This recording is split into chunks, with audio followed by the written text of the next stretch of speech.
A lot of people who watch the channel are probably old enough to remember what layaway is. And I remember it from when I was a kid, especially for some reason Kmart sticks out in my head as the store that was really popular for doing layaway. And in case for any of the younger viewers who have never heard of layaway or don't know what this is, layaway was something that a lot of retail stores like Kmart, Walmart, places like that used to have. And basically, it's a way to make payments on something that you can't afford, that you want to buy at the store, but it's too expensive to just take it home today. So for example, say you wanted to buy a sofa back then that cost $1,000, but you only have 200 bucks in your pocket, you could purchase that sofa on layaway and you'd pay $200 and you'd come back to the store every time you got a paycheck and you'd make an additional payment.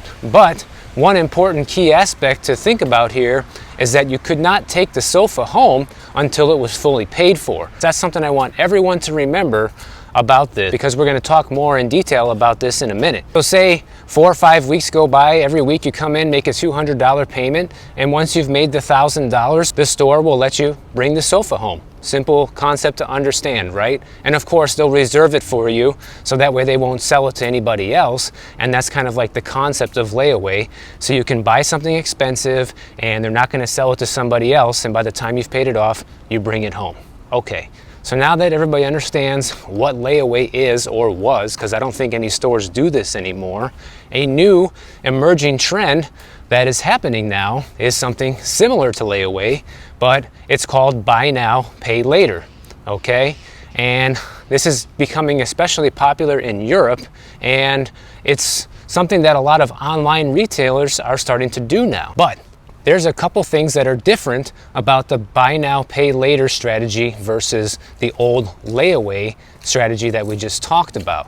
And with buy now, pay later, one thing that's hugely different is you get to take home the item right away. So you get that instant gratification to take home the item that you actually cannot afford to buy today, but you'll make payments on it. And it's sort of like a credit card, except the store is extending you credit rather than your credit card company, essentially. And so usually with these buy now, pay later deals, you will have to pay a small amount of interest on these payments until your item is paid for, and sometimes you'll get lucky and they won't charge you any interest at all. But this is becoming very popular with furniture companies and other big ticket items, and it's really becoming popular with people who live paycheck to paycheck that actually can't afford to pay for a lot of things up front. And it's better than going into massive credit card debt if you have a store that will let you do a buy now, pay later deal. But one thing that's happening that's a little bit of an alarming trend with this is buy now, pay later sales are up 13% year over year this year. And the people who are actually most likely to do this besides paycheck to paycheck are the younger generation of Gen Zers. In fact, about half of millennials and Gen Zs say that they're likely to finance at least one of their holiday purchases with this buy now, pay later strategy. And about 37% of Americans plan to use financing such as personal loans, credit cards, and buy now, pay later this holiday season, which is up from 34% in 2021. So then you might ask, why am I bringing this up? What does this have to do with real estate or the economy or anything else? Well, I'll tell you. We're back to the same story that we talked about in yesterday's video. This is yet just another way that people are able to spend money that they don't have. And what does that do to the economy? Sure, it keeps things running. It keeps them running pretty hot, in fact. And why is that a bad thing right now? Well, because if anybody has been paying attention, we know that the Fed has been steadily increasing interest rates all throughout 2022 and will likely continue the increases well into 2023. And the more people spend in the economy, then the more aggressive the Fed is going to become on trying to get inflation under control. Because as long as spending is healthy, as long as people are still going out and buying things, inflation is going to remain extremely high, guys. And that's the thing that most people don't really understand from this is that the more the economy looks good on paper, the more the Fed is going to increase the rates to try and crush it, because that's exactly the goal right now. And, you know, they don't think it's working. So they need to keep increasing rates, essentially. And no wonder it's not working when you have buy now, pay later. You have people going into credit card debt to the point where there's no consequences, filing bankruptcy a couple years later because they can't afford to pay their bills. You had all of these rent moratoriums, which they still have in place in LA, by the way. You had mortgage deference programs. You know, this put a ton of extra money into people's pockets that they wouldn't normally have. You have the student loan payments being delayed again until at least the middle of next year. Another 6 months that people have money to spend, guys, right at the perfect timing when the Fed is trying to get inflation under control. It's not going to end well when they have to continue to increase rates because people aren't getting the message that right now is not a good time to be out spending all this money. Now, I definitely understand the need for credit. I'm not saying nobody should have any credit at all, but things have gotten completely out of whack and out of hand, essentially, to the point where people buy everything on credit now, and people need these type of programs like these days to basically survive and to pay their bills, which just goes to show you that the world that we're living in and this current economy is completely out of touch with reality and what the average person can afford. And this is why I keep saying that I think we're going to see a huge crash from all different angles with the stock market, with the real estate market, and with unemployment going up, because this whole house of cards is built exactly like that, guys. It's built on nothing. It's built on a house of cards. When the average person can't afford the average cost of living without going into debt or taking on buy now, pay later loans, I mean, it's over, you know? And to give you guys an example of this, a real life example, last time I went to Brazil with my wife, she's from there, she's from Rio de Janeiro. I had never been out of the US before, and that was in 2014 and the beginning of 2015. We went for the holidays, 2014, you know, so ended up being 2015 later on. In Brazil, you can buy almost anything there, buy now, pay later. They even have this in the stores, guys, and it's so bad, it's to the point where you'll go into a shoe store, you know, they have a set of heels in there, buy now, pay later for 12 months. I mean, can you imagine making payments on a set of shoes for 12 months? That'll probably be worn out by the end of those 12 months anyways and need a new pair. I mean, that is just insane. And I think this is a very slippery slope that we're going through here in the US. And if we continue to allow this to happen, you know, it's going to be game over, because when it comes to the point where everything needs to be bought buy now, pay later, think about it. It's going to end up being your groceries. It's going to be, you know, your electric bill, your shoes that you're wearing, your clothes. Everything will be buy now, pay later if people cannot afford to pay the real price. And this is a very dangerous territory to slip into. Look at this house, guys. They've been trying to sell this place for almost half a year. I think they listed it in June of this year. And it's taken a $400,000 price cut, still no buyers. And speaking of money and the cost of living, there was a story today from this woman in California, and she was making 85 grand a year as a hairdresser.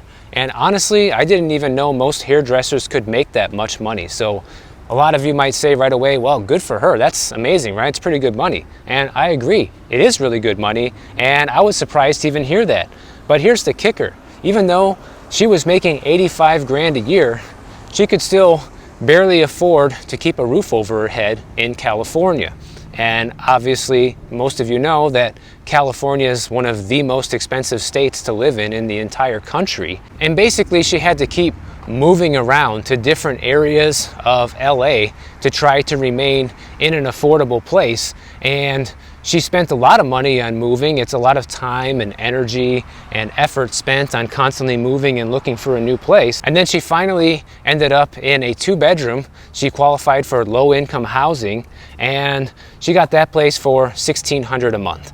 And that was a pretty good deal for a while until the rent got increased to $2,300. So she couldn't afford the $700 a month increase, and the next place she moved to was in Ventura, California, and she was paying $1,750 there. But then, of course, the pandemic happened and the governments shut everything down and made it impossible for regular people like her to work and make a living. And so that's when the real trouble started, and she started falling behind and not being able to pay her rent, you know, essentially, like probably what happened to many other people as well. And it just got to the point where it was too stressful to survive. And you know, she's like, I'm making good money, but I still can't afford a nice life. And that was basically the last straw for her. And she ended up moving to Panama City, Florida, where her mother lives, and now she's there. And if anybody knows Florida, Panama City is still a very affordable area of Florida compared to many other places like Miami or Tampa, Jacksonville, Orlando. All the big cities are very expensive compared to Panama City, for example. Is it the greatest place to live? Not really, guys. I have a couple of old videos on my channel if you ever want to go check it out.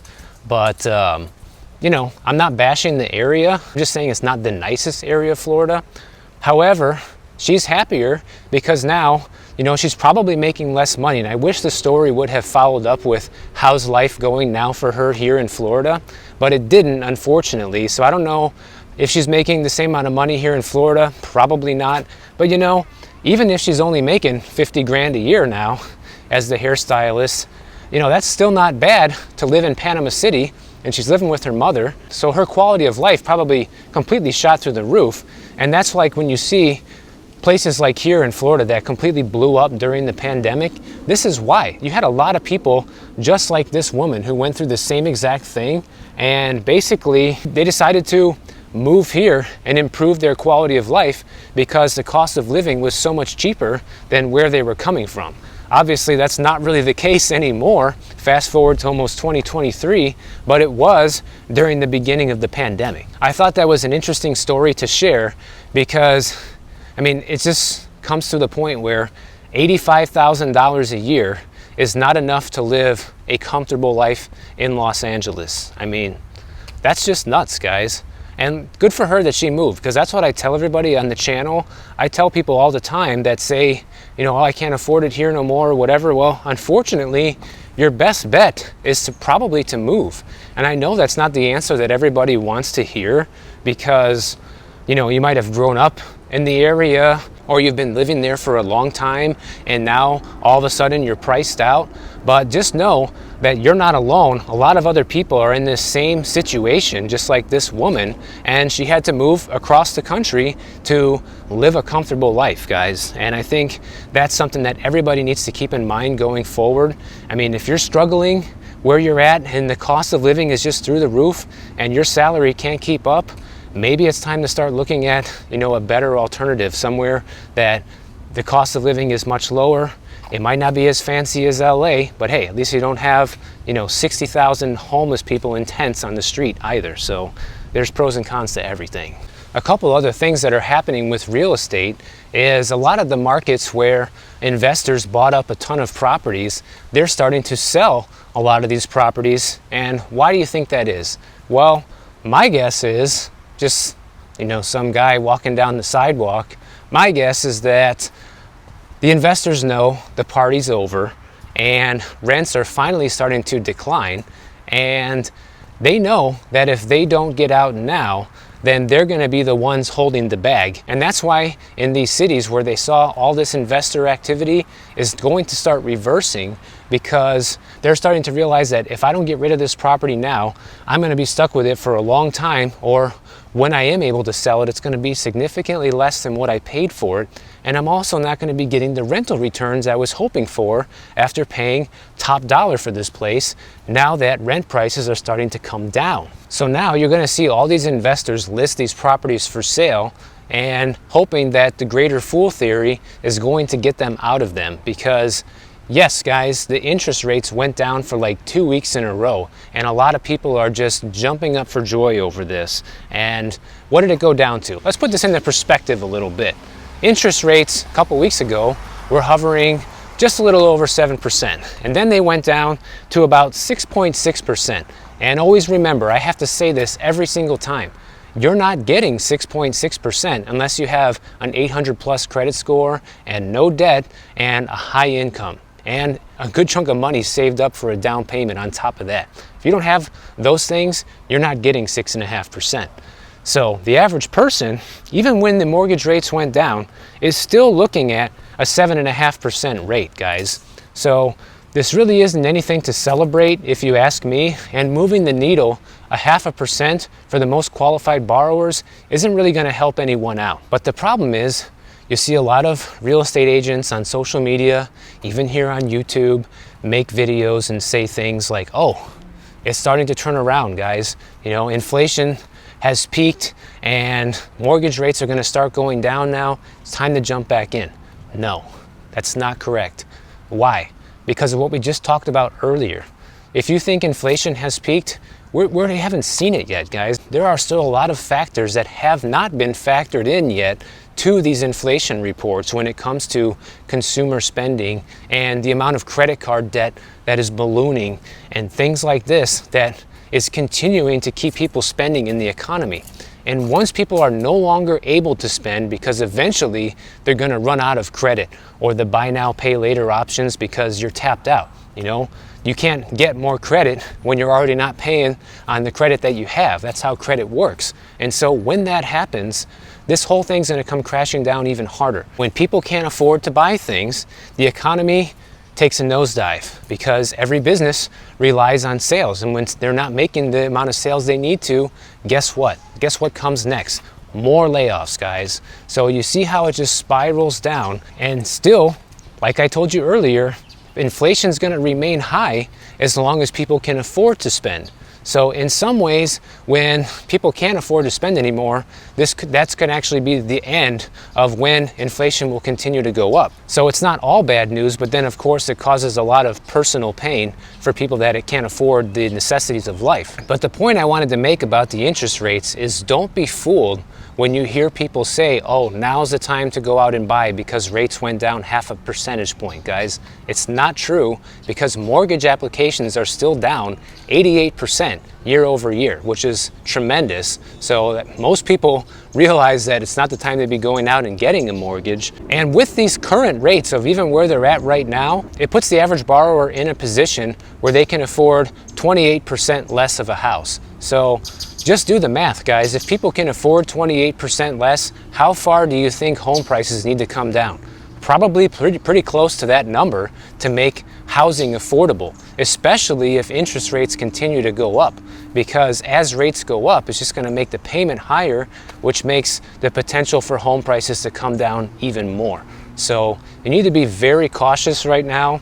I know there's still going to be people out there who watch my channel that are going to buy, but at least I hope you've done your homework and you know what you're doing. You know you're going to stay in the property for a long time. You know you can afford it. You know you have income stability. You know you have an emergency fund. But the main thing is I just want people to be careful and fully aware of what they're getting themselves into if they decide to go out and buy property, over the next few months. I'm not saying that everybody should just sit around and wait for the housing market to drop 20 or 30%. There's a possibility that might never happen.